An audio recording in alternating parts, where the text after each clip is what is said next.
107. I am PJ. Wookie's not in this episode, but I'm here talking to Eric Yearwood. Hello, everybody. How's it going, man? Good. Thanks for having me back on. Yeah. I'm happy to be here. Awesome. Yeah, you got a new project coming out we're going to be talking about here. Yep, I've got a project called Saber City, which is a sort of multiplayer AR and VR game for Oculus Quest and iPhone, and I'm in the process of kickstarting it right now, so I'm excited about it. And looks like a lot of fun, even not just to play, but to make out of your videos that get playing here. Yeah, I always wondered the process with that. Like, it just looks, it's kind of like, some people with cooking, it's more fun to make than it is to eat. Yeah, for sure. It's been very fun. It's been challenging for sure because we have soon there will, I'm sure, start to unfold some APIs for co-location multiplayer, local multiplayer. But I've built this game with my own co-location multiplayer solutions and local networking between Oculus Quest and iPhone. And so it's been a lot of, I'm like an artist. I like to create stories, assets, all the things, but I've just done a ton of engineering on this thing. So there's been a lot of headache in addition to the fun. So, but the fun has been very fun.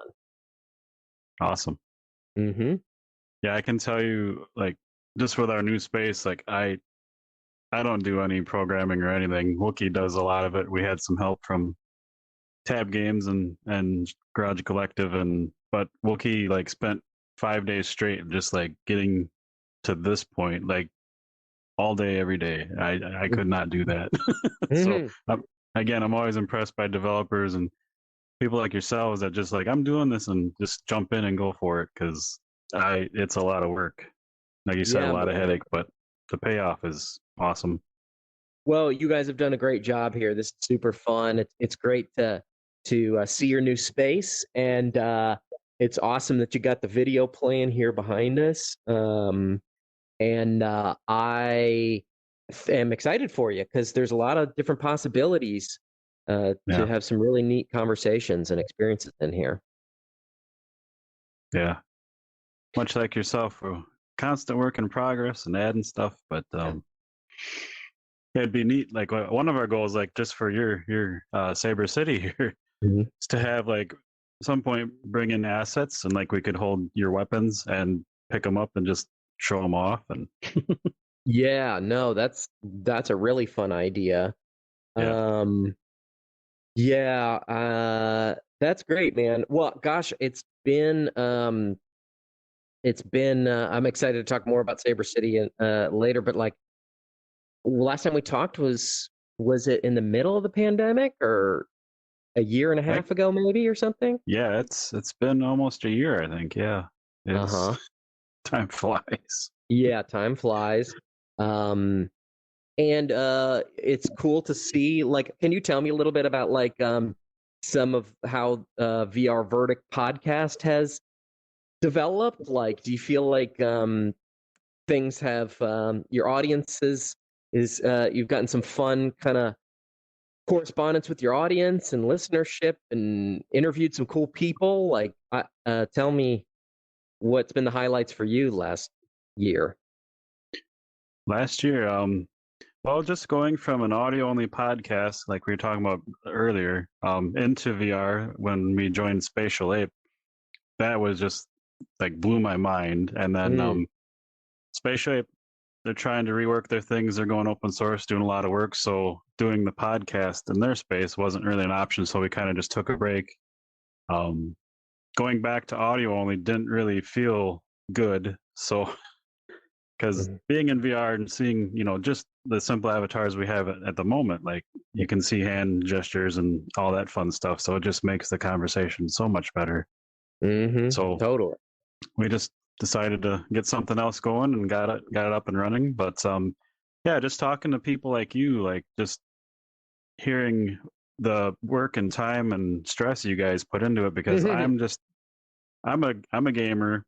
Mhm. Um, and Wookie obviously has programming and all that kind of background, but just hearing stories from developers and hearing all the hard work and stuff, as a gamer, my main thing is to convey that to other people who use the games and apps and experiences, because I hear it all the time from other people, like as gamers, like, oh, this game's cool, but this sucks, and how come it takes so long to do this, and why isn't this option here? It's just like you don't have no idea what it Mhm. takes.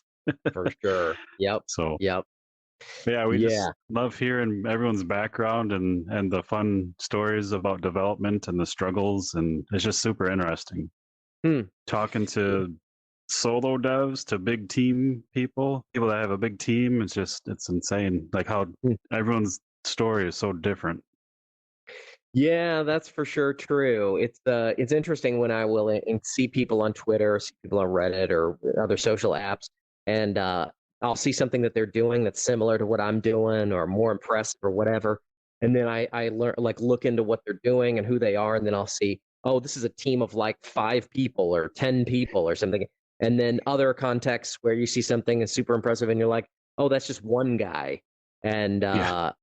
it's the landscape is increasingly complex and increasingly interesting. So I know what you mean. I'm both like a developer, but I'm also a fan. So Yeah. yeah, yeah.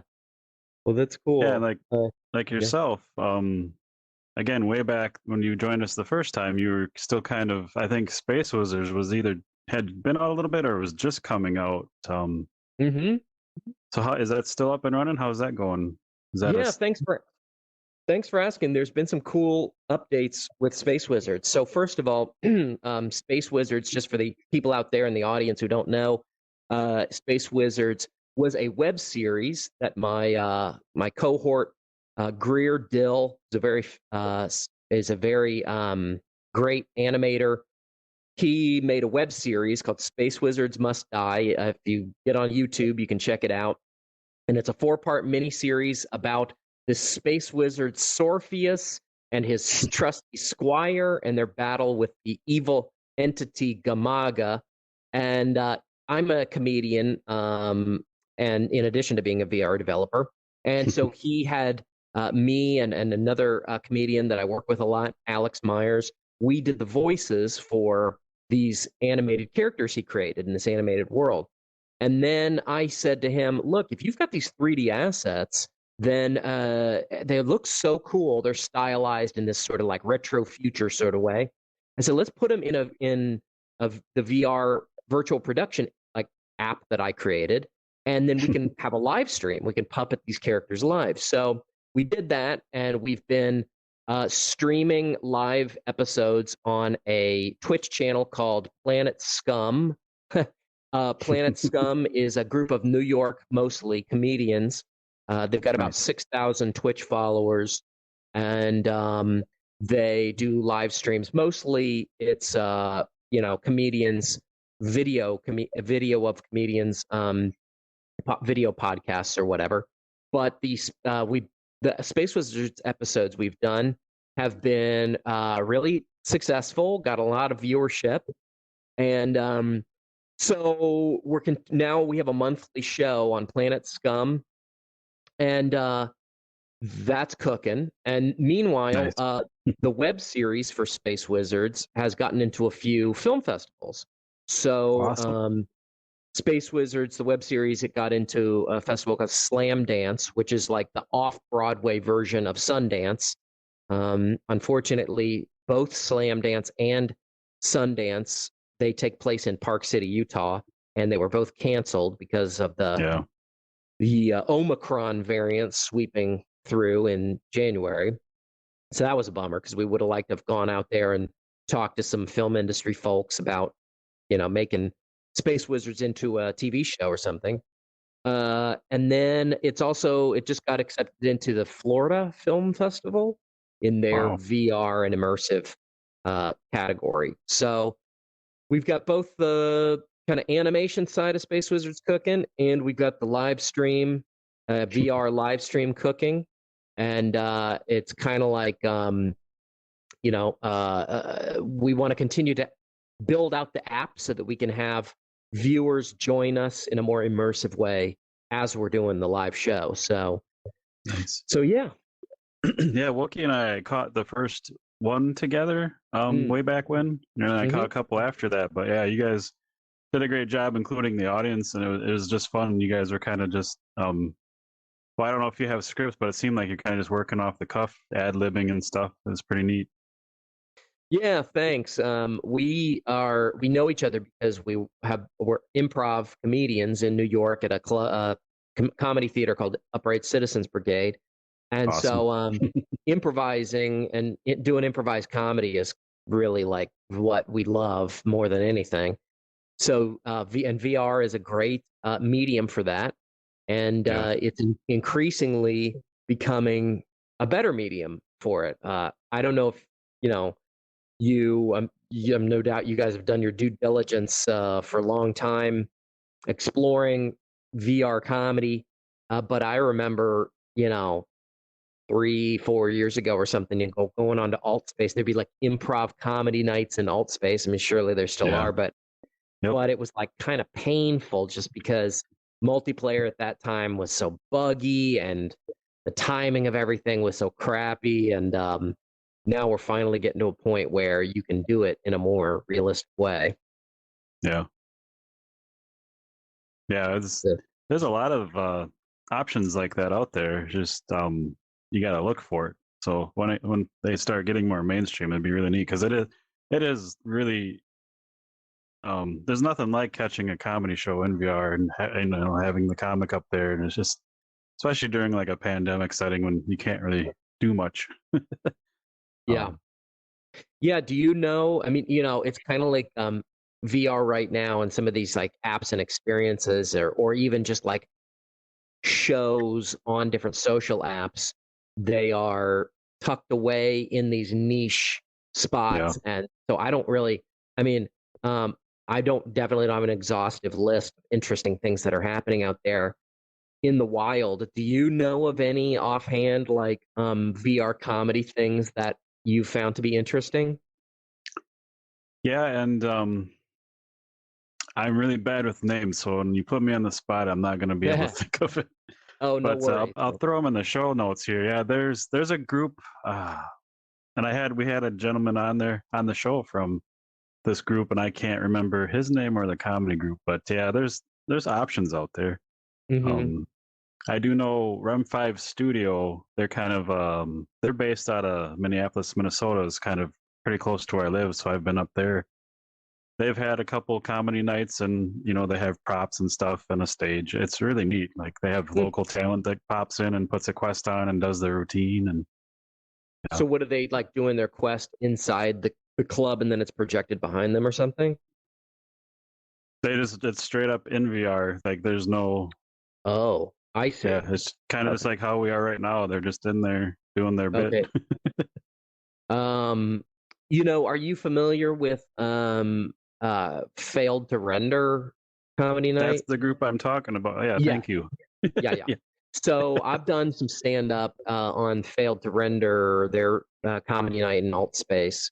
I think that they now have a Horizons night as well. But yeah, Kyle, the guy who runs that, has been super hustling to make that kind of a go-to place for comedians to do comedy in VR, and he's done a great job. There's some like really funny people that show up whenever he does it, and on a weekly yeah. basis. So it's cool to watch that grow. Yeah, I've caught a couple of those shows, and it's just a good time. It's so many funny people out there. But it's funny too, though, because VR, it's such a unique medium, and like I think that the vision of VR is sort of one where, in like concept, it's just the real world 2.0, and but Hmm. in its current form, there's a lot of things that are not the same as the real world, where you don't get the same kind of experience that you would have. So, for example, I've done in some of these fail to render comedy nights that I've done. You go up on stage and you're telling jokes, and people aren't necessarily laughing, like or they are, and they're muted. Yeah, Um, exactly. and they're muted for good reason because like you could have somebody in there that's like hey screw you or heckling you or whatever. Yeah. If you're in a real comedy club, then there's some accountability for somebody yelling in the crowd or whatever, and you can boot people in VR, but it's just kind of weird because you're telling jokes and then you're seeing like emoticons, or Yep. whatever, Yep. and that's like not definitely what stand-up comedy is in the real world. So there's things are constantly evolving, but you got to kind of like craft or adapt what you're doing to fit what is possible right now. Yeah. Yeah, So the REM 5, the last time I was there, they have the emoticons so you can kind of laugh if you want to be muted. And like you said, yeah. with good reason.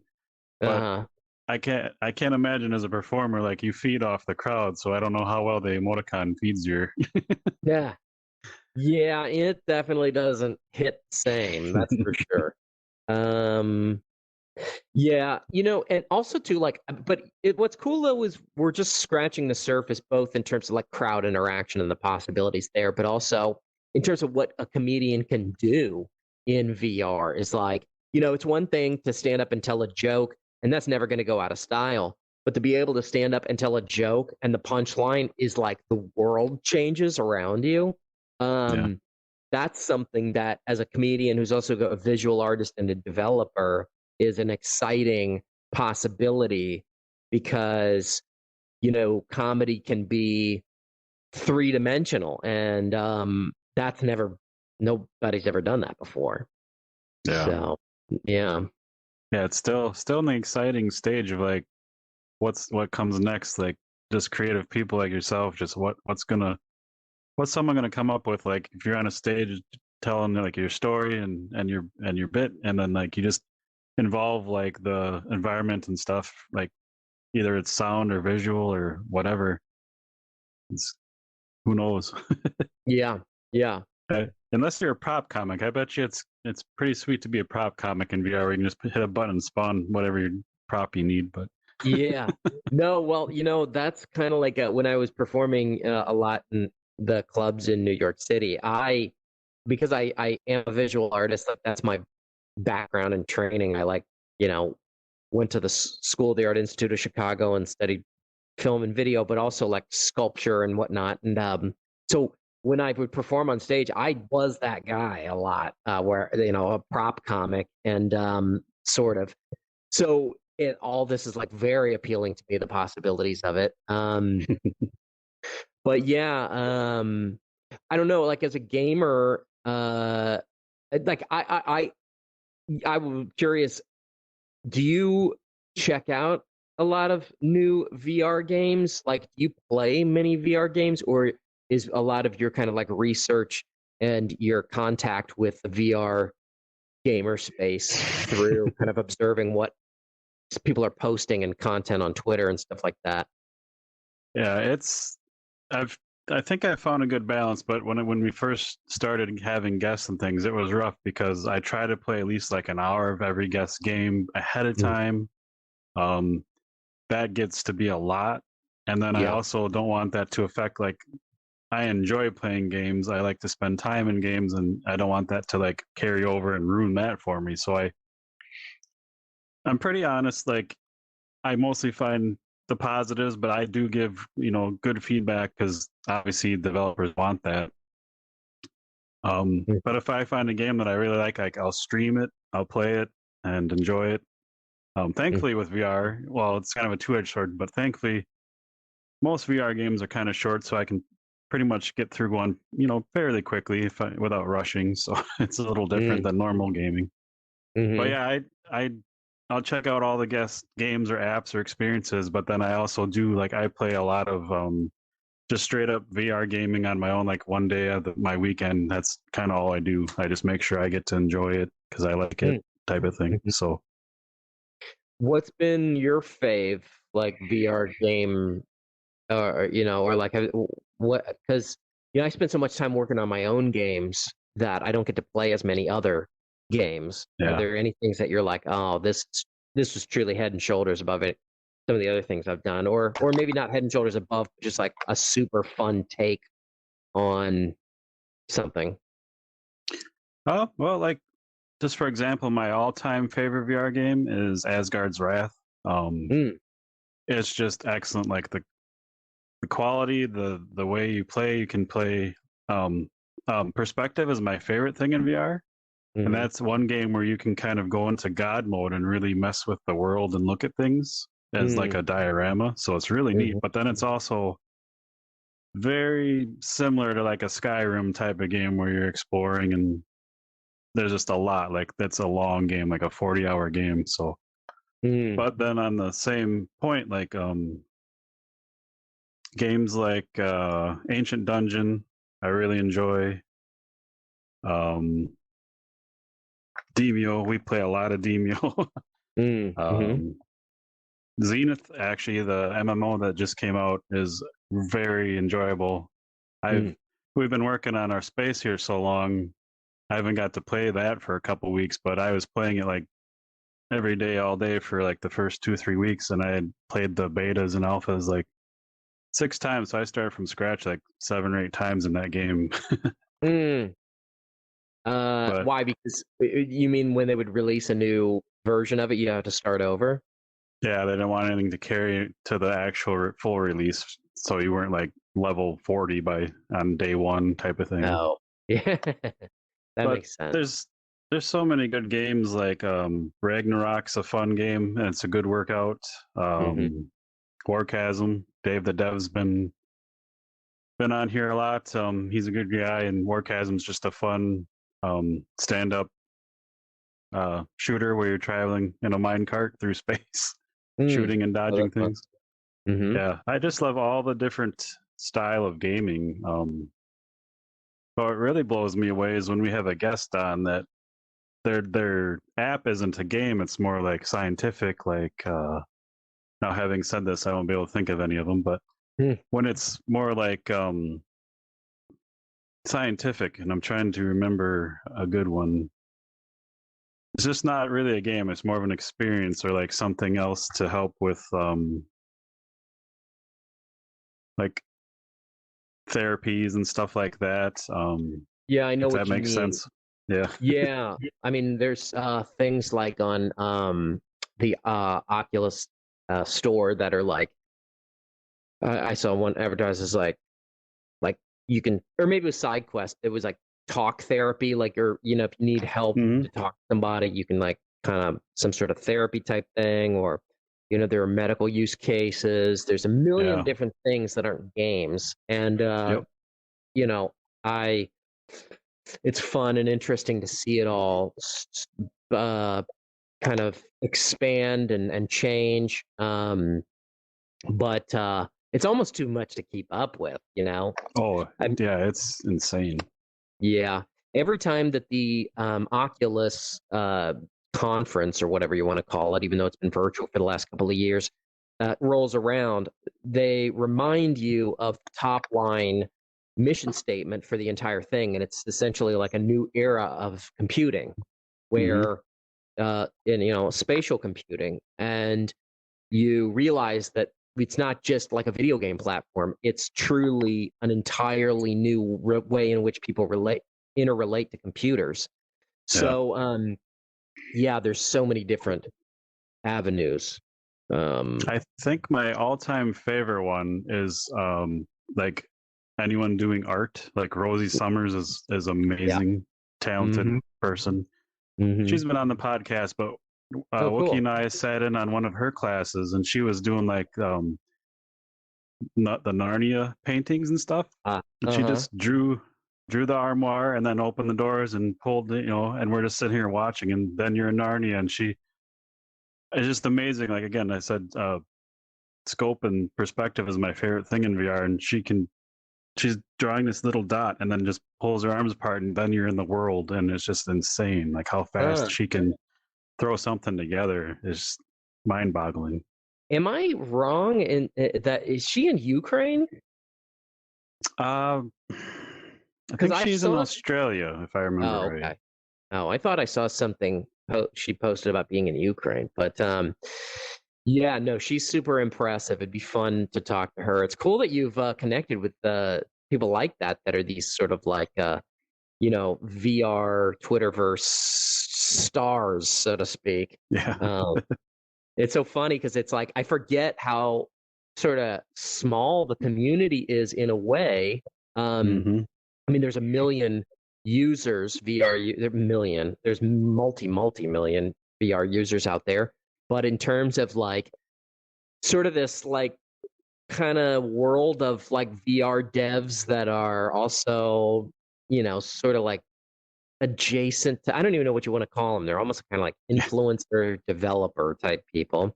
Yeah. Um, there is kind of like a an ecosystem of them, and so yeah, I feel like it's been fun to correspond with some of those people. Um, Yeah.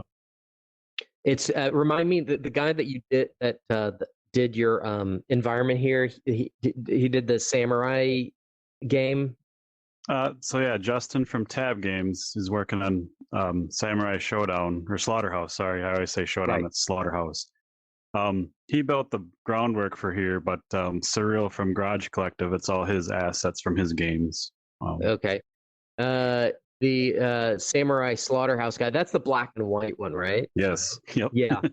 Yeah, that looks awesome. I almost that guy had some complimentary to say about Saber City Yeah, I saw that. on social, and I Yep. almost I should have reached out to him because I got a one of the gigs that I did this past year was there was a show on a TV show on FX called Shogun. I don't know if it's out yet or not, but it's a samurai show, and they reached out to me because I do a lot of work like motion graphics work and virtual production work for film and TV on the side, and they reached out to me to create a virtual reality walkthrough of a set they were Oh, designing, nice.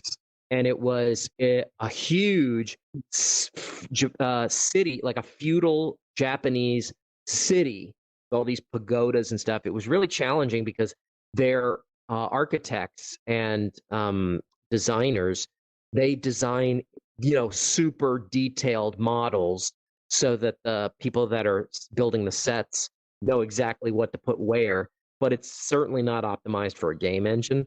So Right. I had to do a ton of work simplifying this thing to get it operable on an Oculus Quest. But I thought about this guy who made Samurai Slaughterhouse because I was like, oh, I should connect the dots between these two people. I wonder if he could offer them something in this like samurai world he's building that would make their heads blow off. So Oh, yeah, he yeah, sure could. yeah. It's funny when, I mentioned Rosie was on the show and you talk about the community. Like, that's one thing that blows my mind with the podcast. Just the willingness of everyone, like Rosie, Tommy Palm from Resolution Games has been on many times. All Mhm. these big people I never thought I'd talk to, I just happen to reach out and they're like, of course we'll come talk about stuff. It's just Mm, mind boggling. And yeah. like Justin from Tab Games, we have, we call it a dev roundtable the first Friday of every month in our space where we have like a group of 5 devs. All we do is sit here and talk about crap, and they kind of Mm, share and help each other with mm. problems and stuff. And everyone's always invited and whatnot. But yeah, it's like everyone in VR is so amazing. I love that. I've had the comments of like people like other podcasts, like VR podcasts, are like, oh, they're kind of your enemy. I'm like, no, they're my friends. Like, let's talk. Mm, Oculus guys are great. We play games all the time. Skiva, his undying love for Neos and the willingness to take people in there from between realities. mm. Um, it's insane. Like everyone's just like, yes, let's hang out, let's do this, let's play. It's That's mind awesome. boggling. Yeah. Yeah, that's one of the things that I have to remember for Space Wizards because Space Wizards is I work with guys that are coming from film and TV world and the artists and collaborators I'm working with on that project. and that is very much a kind of curated, manicured sort of mindset where you want to produce a show that is buttoned up and you don't want too many variables that you can't control when you're showing people a show, so to speak. But a podcast is part of the fun of it, and part of what makes it unique is that it's sort of like anything goes in a way. Yep. I mean, there's rules, you're having a conversation with people, but when it comes to making a compelling VR podcast, I think that there is a mix between creating something that is interesting visually for the viewer to consume, but also facilitating a social hub. Yeah. And I think that that's where like when, as far as VR influencers are concerned, in order to become successful, it's going to be about who's coming to your party, basically. Yep. So that's something that is kind of like an interesting thought experiment, because it's kind of like Ready Player One, right? It's like if you've got a world that you've created and it's just you and your buddy or whatever, it may not matter how funny your buddy is, if everybody doesn't want in on it. So Yeah. I don't know. Yeah, it's interesting. Yeah, but well, is it okay if I chat a little bit about the Saber City and kind of where things are at with that? And Yeah, we probably should. yeah, that'd be great.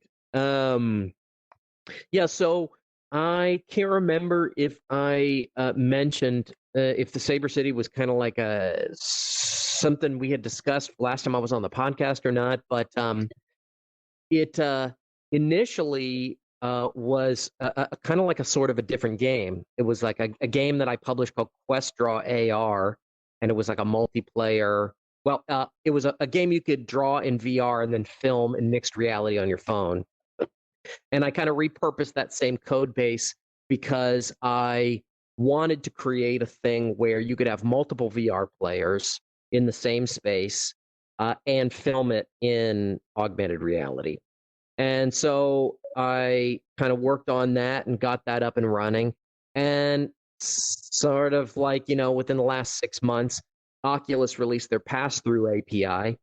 So that was really, good timing, because now I have all of those things working together. So Saber City is a quest pass-through game that multiple players can play locally, and it's sort of like laser tag in a sense, but also with lightsabers, where you can have melee combat in the same local space, and you can see each other obviously through pass through in the real world, and then you can also film it on your iPhone. And so, but that's not all, because you can also interact with the VR players from your iPhone. So it's sort of an asymmetrical game in that sense, where That's awesome. yeah, so on the video here, you can see well, it'll come up. There's a clip I have where the phone player is kind of controlling a drone that's circling around the player with the lightsaber. And so that's fun because, it allows somebody who's sitting on the couch or just in the room who's not in a headset to not only view what's going on, but also participate in the game. Yeah, that's awesome. Yeah. I love how you're doing barrel rolls and rolling across the floor. Oh, yeah. It's so I awesome. know. I saw somebody just on Twitter, they just were marketing some sort of a helmet, and I think that that's gonna be more probably relevant is gaming hardware that's helmets, stuff that you can actually take a dive in or something like that, and it's gonna stay on your head. So yeah, so I'm kickstarting this game, and if anybody out there, it's gotten really positive feedback and responses as I've posted clips and whatnot on Reddit and on Twitter. People seem to be excited about it. It's, my vision for it is essentially like sort of like Space Pirate Trainer, but fully like mixed reality and asymmetrical with regard to having other platforms be able to be involved and play in the game. And my hope is to like build a local community around it in New York. I'd love to Yeah. have people here like kind of joining up and playing this thing in gyms or in parks and like I'm excited for the phase of VR to come about where people are like meeting up in person. You know what I mean? Yeah. That'd be great. Yeah. Remind me where you guys are in Minnesota? So I live right on the border of Wisconsin, Minnesota. Okay. Wookie lives right on the border of South and North Carolina. Oh, okay. Apparently, we're border people. And you guys know each other from college or were Actually, Wookie is my brother. Yeah. Oh, got it. He's been Right. down south for a long time, though. So we would take turns visiting each other, every other year and type thing Mm. until COVID hit. We haven't seen each other for a couple years, but Oh, yeah, VR is the next best thing. oh, Watching that's movies, great. hanging out. So That's awesome. Yeah, that's great. I mean, that's the reason why VR has sort of taken a leap forward here during the pandemic is that exact reason. People be able to connect with one another when they haven't been able to connect in person.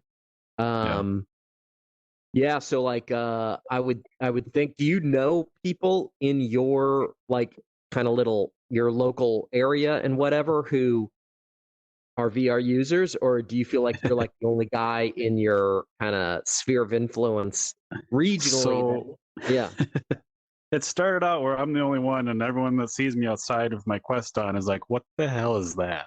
yeah, right. But I'm slowly doing my part to where I'm like, and again, COVID put a damper on this. Where like just putting the headset on, someone said, "Just shut up and look at this," and then they're like, "Holy shit!"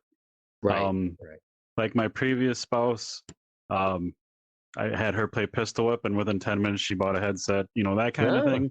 that's So it's cool. it's slowly growing, and I'm doing what Mm, I can because the Space Pirate Trainer guys you mentioned, they brought out their Battle Arena, which is a local shared space game, and sure. I'm dying to play that in person Mhm. with someone, but I have no one yet, so Yeah. working on it. Have you talked to those guys?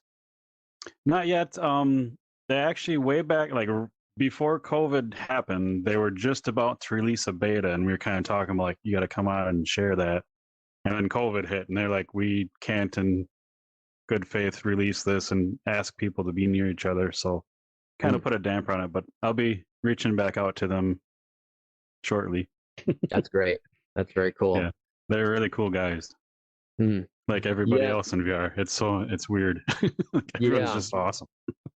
Yeah, it's funny. I mean, this really is kind of like the golden age because I feel like the more you have, Foo Fighters doing VR concerts and it people like us, the small fish who were there in the beginning will kind of like be less and less visible. But that's what's kind of cool about being there from the beginning is you make connections with all these people Yeah, before they become people that you wouldn't normally get access to, I guess. exactly. Yeah, Yeah. Um, yeah, so I do have a question. sure. I'm hoping and assuming you have plans to bring the phone app to Android because it's just Apple right now, correct? Yeah, that's a good question. So I do. I'm starting up with Apple or for iPhones for two reasons. One is AR is just like, which is what I'm using to create the augmented reality on the phones, is just superior currently than Yeah, AR Core. And that wasn't always the case. They were kind of neck and neck. And in fact, when things like occlusion and things like, you know, uh, certain spatial colliders and spatial meshing and stuff, when that first came out, it was AR Core that was actually better than AR Kit on the Androids. But now it's kind of reversed. And so I want to give people the best possible experience right out Yeah. of the gate. And so Yeah. that's Best foot one of the forward. reasons.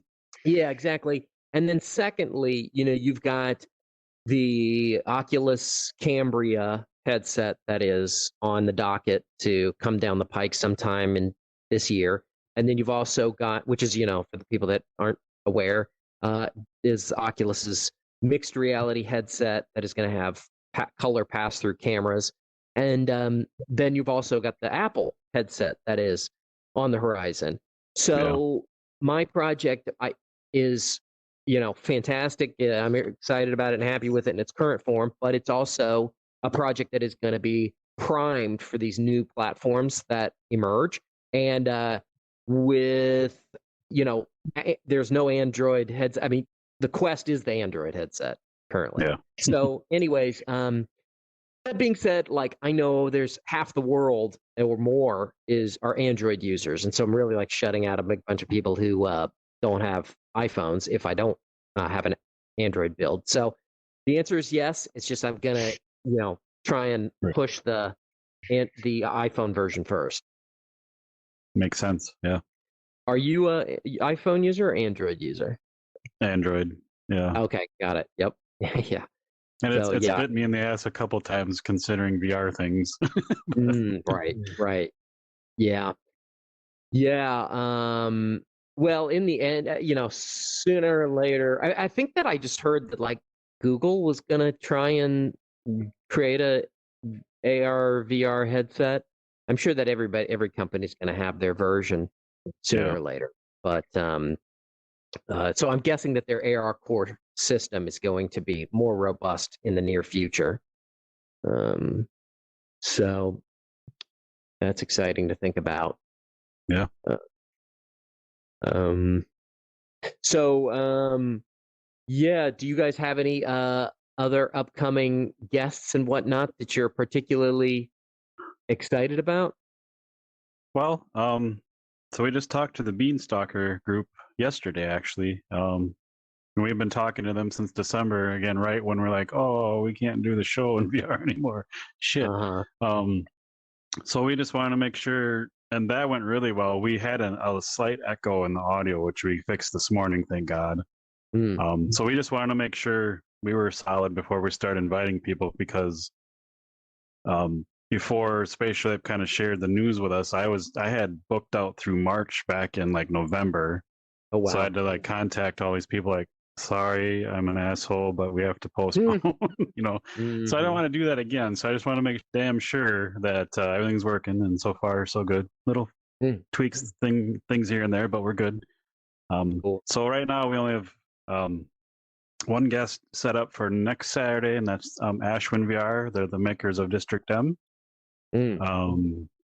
After that, I have some tentative guests planned. Nothing solid yet. I just, like I said, want to make sure everything's good. But that was the nice thing during our kind of hiatus. Like I just had people constantly like, "Hey, can we join you on your show and do this?" I'm like, "Yes, just I'm not sure when yet."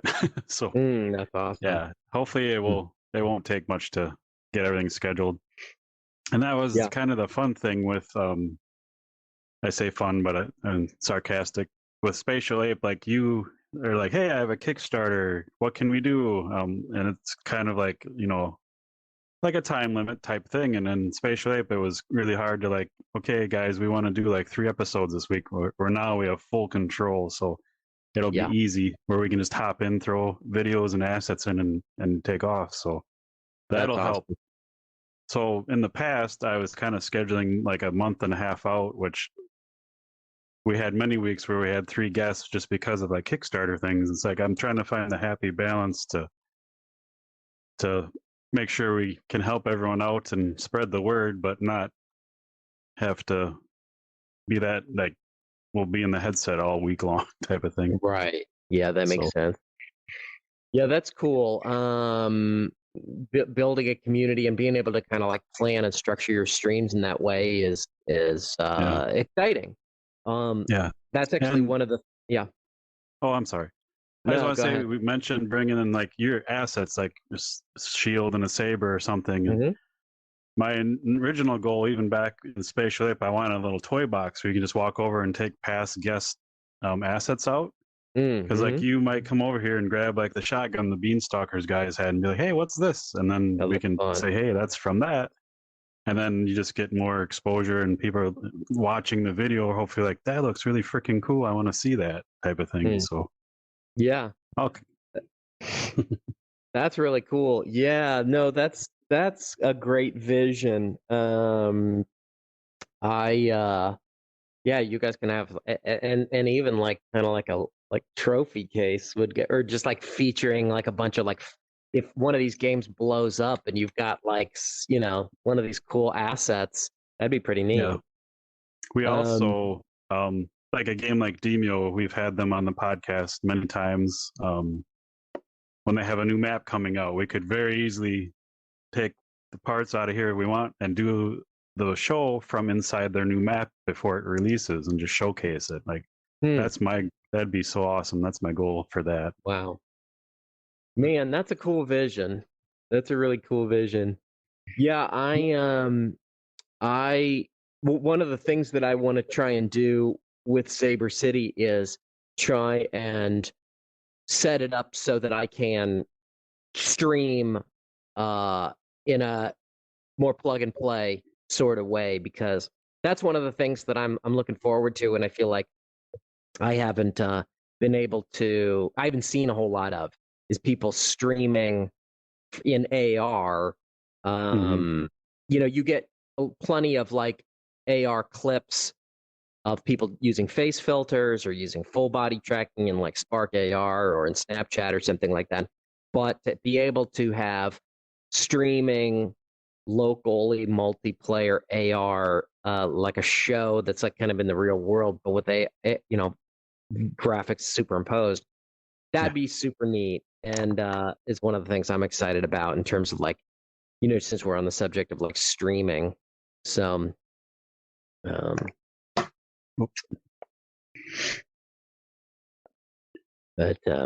but yeah, but like having that sense in which you can connect your world to other people's worlds is a really neat Yeah. uh, vision. Where did And, you get and these justice models? Is that one of the assets you got from the person who provided the rest of the set? nope, we had those custom built. Oh, Again, I know his name, but he probably doesn't want me to give that out, and I can't remember his Twitter handle. But yeah, he sure. custom built those for us, and yeah, they look really cool. That's awesome. Anyone watching the video, they're out of shot, but you'll see them as time goes on. We have Mm-hmm. plans for camera movements and stuff like that, but yeah, Forgive it's me. Where are we streaming to right now? VR Are we? Verdict on YouTube and Oh, VR Verdict on Facebook. cool. Where do you get your most like? Do more people watch on YouTube or on Facebook? That's an interesting question because I'm not like a big stats person, like, but I do just check them to kind of see what worked and what didn't. Yeah. And it's always it kind of seems like it's dependent on the guest, which Mm-hmm. one gets more views. Huh. Overall, I'd say YouTube probably does right now. Okay. I do want to. Uh, I'm gonna end up streaming to Twitch. I use Streamlabs for all that, and it's for mhm. some reason it's like an extra $20 a month to go to Twitch. So it's like okay, Oh, really? so, Extra twenty yeah, dollars? yeah. Just for that, like Facebook and YouTube are free, and Twitch is Oh, $20. I don't understand it, but oh. Do you stream to like the Facebook gaming thing, or is it just like straight up to like a page? Because I it's always the get gaming confused thing. about We have that. a Yeah, it's weird. We have it's in the gaming, but we have our page because we also have like our normal Facebook podcast page. So it's very confusing. Hmm. Yeah. Yeah. Yeah, Wish like they'd that. clean that up a little bit. Me too. I mean, I feel like YouTube um had a little bit of like a confusing kind of like divide between those things too, but I don't notice it that much anymore. Where like there was like a different category or a different set of like settings and stuff and pages for like live streams versus Yeah. videos, and but I don't feel like that's the case as much anymore. Yeah. Um, It's mostly streamlined on their end. yeah, but the Facebook thing is like I don't even know what's going on. Yeah. I can't And figure out. Yeah. speaking of Facebook and Oculus and streaming, I don't know why streaming sucks so bad on Quest, because on PC it's so easy. Quest is just such Mhm. a pain in the ass. You think they would put a little more time and effort into that?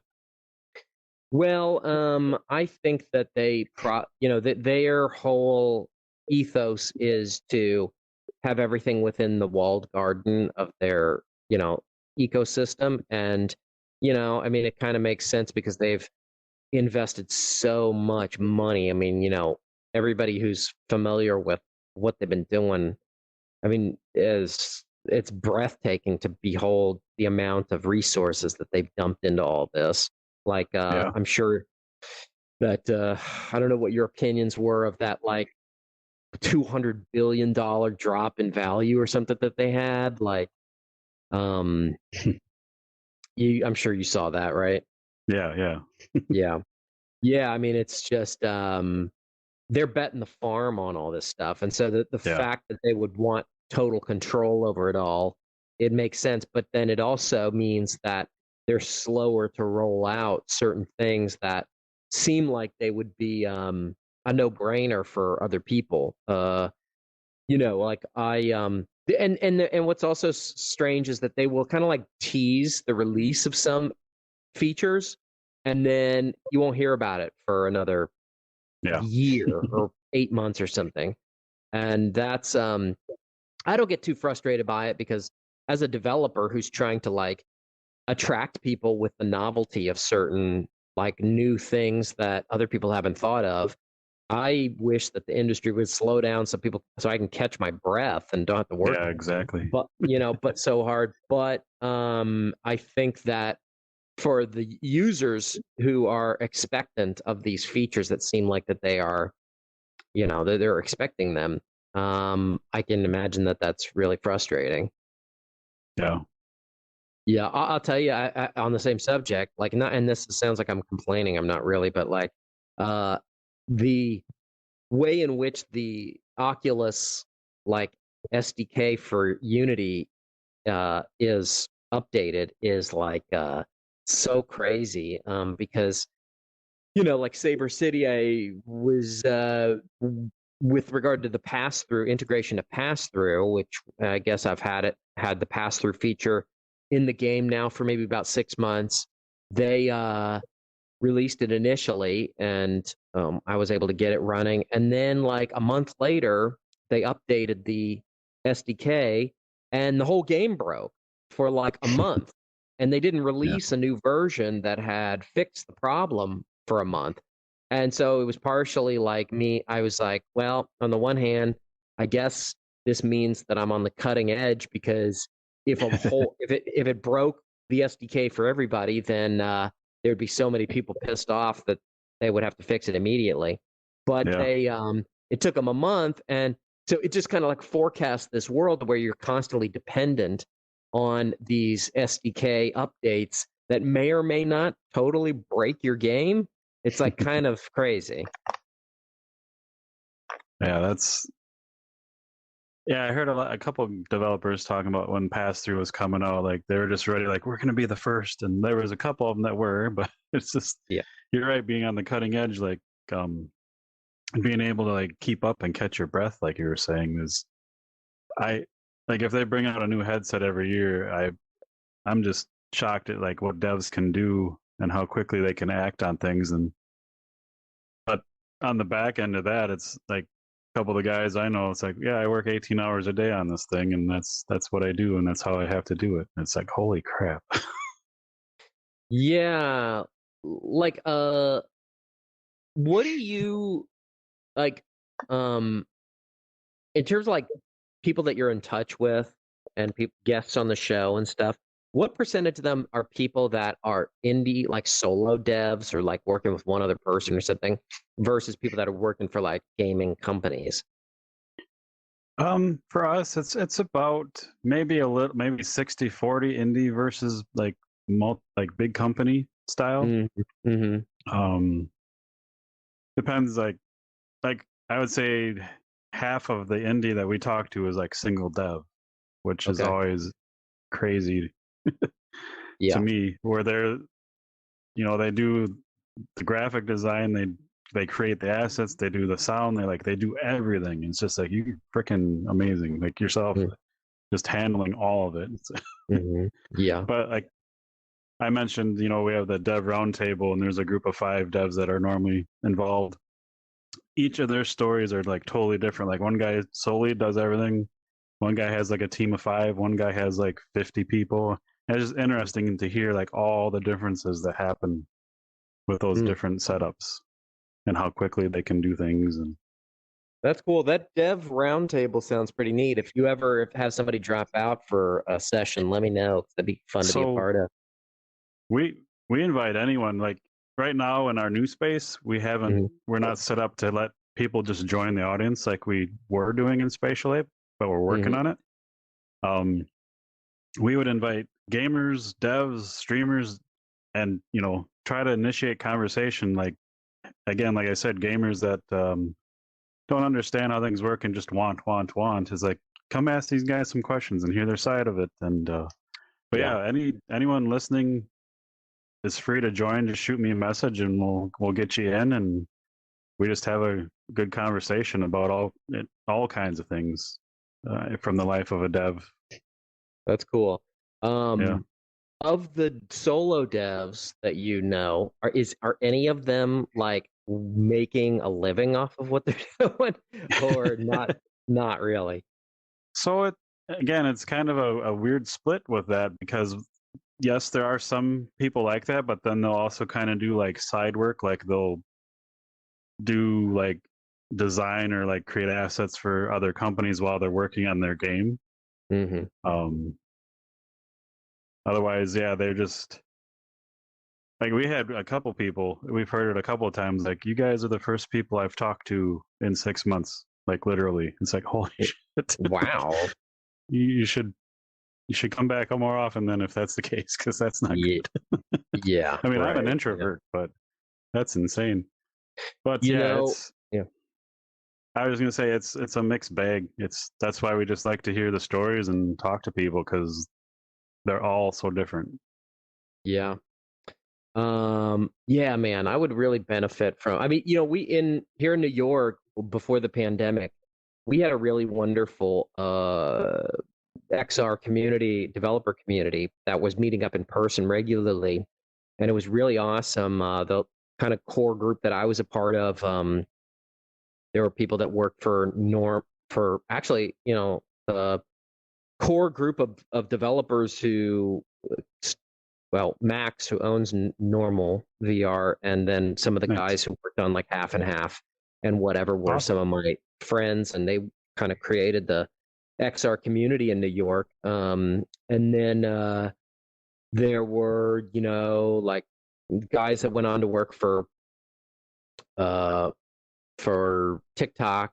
Now their AR division, and guys who work for Oculus, and guys who are doing other things. And so Madison Square Garden, I don't know if you've ever heard of this, but like Madison Square Garden, is obviously the big arena in New York City, but then they also are a company that does like uh, properties in Vegas and different places. And they are creating these domes and I actually was applied for a job and ended up getting interviewed for a job to work on this thing called the Sphere, which is like a giant planetarium, but like stadium size planetarium type thing that is going to have like spatially mapped AR visuals mapped on this giant dome.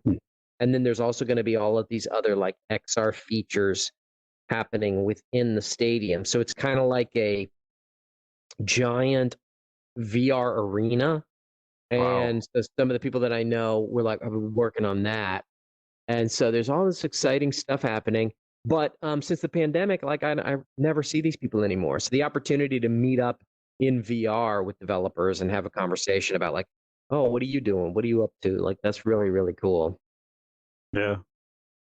It was kind of funny because that kind of just happened on Twitter. They're like, we had out of the 5 of the devs, we've had all of them but one on, like just as a normal episode on our show. Mhm. So we were just all friends on Twitter, and they were just talking about stuff. One was like, "We should have somewhere we could talk about this," and they're like, "What about VR verdict?" I'm like, Mm. "Come on in." Oh, So that's cool. it's just so weird, like organically happened, and we just kind of have fun with it. So, but yeah, That's that's they help each other. Like, how do you do this? Oh, that's a good idea. I never even thought like all that kind of stuff. It's mm. crazy to see. It's really neat. Mm. That's neat. That's really cool. Um, cool, man. Um, well, it's I am thrilled to be able to come on VR Verdict, and for anybody out there, again, if you want to help Saber City become a full-fledged thing, please follow the Kickstarter. You can just search for Saber City on Kickstarter, or look I'll it have up on the Twitter. links in the show Yeah, notes for everything awesome, too. awesome. Yeah, like thanks for doing that, and yeah, like I'll be excited to update you guys on how the game is how the game is developed. Like next time I come on and chat, maybe Yeah. sometime in the not too distant future here. It would be really neat if the next time Wookie and I are able to visit, we can fire this up and attack each other. Yeah, absolutely, absolutely. That'd be um, great. when does the Kickstarter end? Because we were talking about, it's kind of soon. So just everyone, there's an urgency to this. Yeah, thanks. Yeah, it ends like I think the second week of March. So if everybody Okay. can join in and participate and help, that would be fantastic. Yeah, Uh, looks like a lot of fun. Like a yeah. lot of stories from Wookie and my childhood is playing like split screen Street Fighter and just beating on each other in real life. Mhm. Whoever won or lost. So this is right up our alley.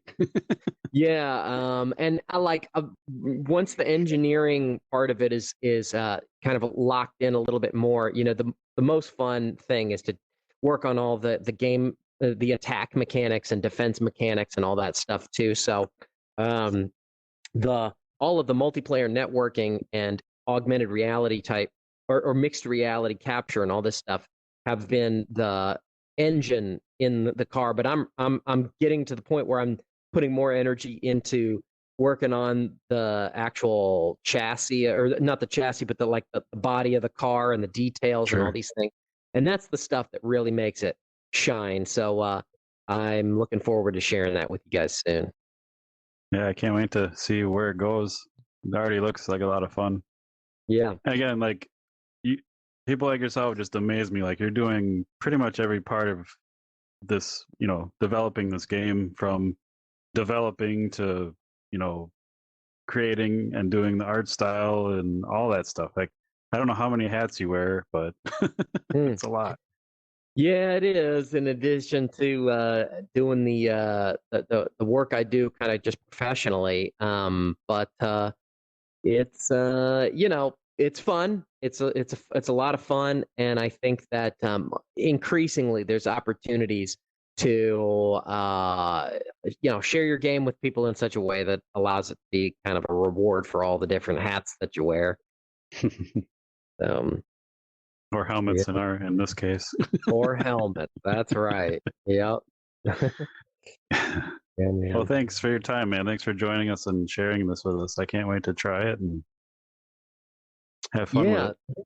Thanks for having me on. It's great talking to you as always, and I'll look forward to the next time. Awesome. Cool.